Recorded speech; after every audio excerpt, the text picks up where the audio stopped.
సంవత్సరం అంతా కూడా నువ్వు చేయాల్సింది నీ ఆత్మను నువ్వు కాపాడుకోవాలి. రెండోది, జీవాన్ని సంపాదించుకోవాలి. ఎంతవరకు సంపాదించింది చాలు, ఎంతవరకు కూడబెట్టింది చాలు, ఎంతవరకు నువ్వు దాచుకున్నది చాలు. ఇక నుంచి నువ్వు చేయాల్సింది ఏంటో తెలుసా? జీవాన్ని సంపాదించాలి.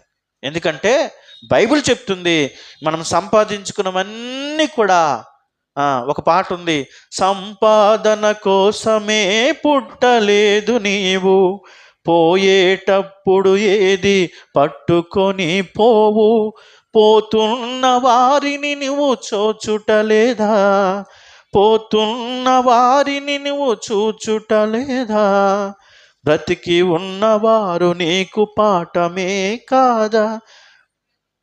కరోనా సమయంలో ఒక ధనవంతుడు బ్యాగ్ నిండా డబ్బులు పట్టుకుని వెళ్ళాడు అక్కడ డాక్టర్ దగ్గరికి. సార్, ఎలాగైనా నన్ను బ్రతికించండి, ఎంత డబ్బు కావాలంటే అంత డబ్బులు ఇస్తా. డాక్టర్ నెత్తి కొట్టుకున్నాడట, నా వల్ల కాదయ్యా, నేను మందులు ఇవ్వగలను, నేను బ్రతికించలేను. డబ్బు తీసుకెళ్ళాడు. తన జీవాన్ని కాపాడుకోగలిగాడా? తన ఆత్మను కాపాడుకోగలిగాడంటే కాపాడుకోలేకపోయాడు. గమనించండి, నీ ఆత్మను నువ్వు కాపాడుకోవాలి. రెండోది, నీ జీవాన్ని కాపాడుకోవాలి.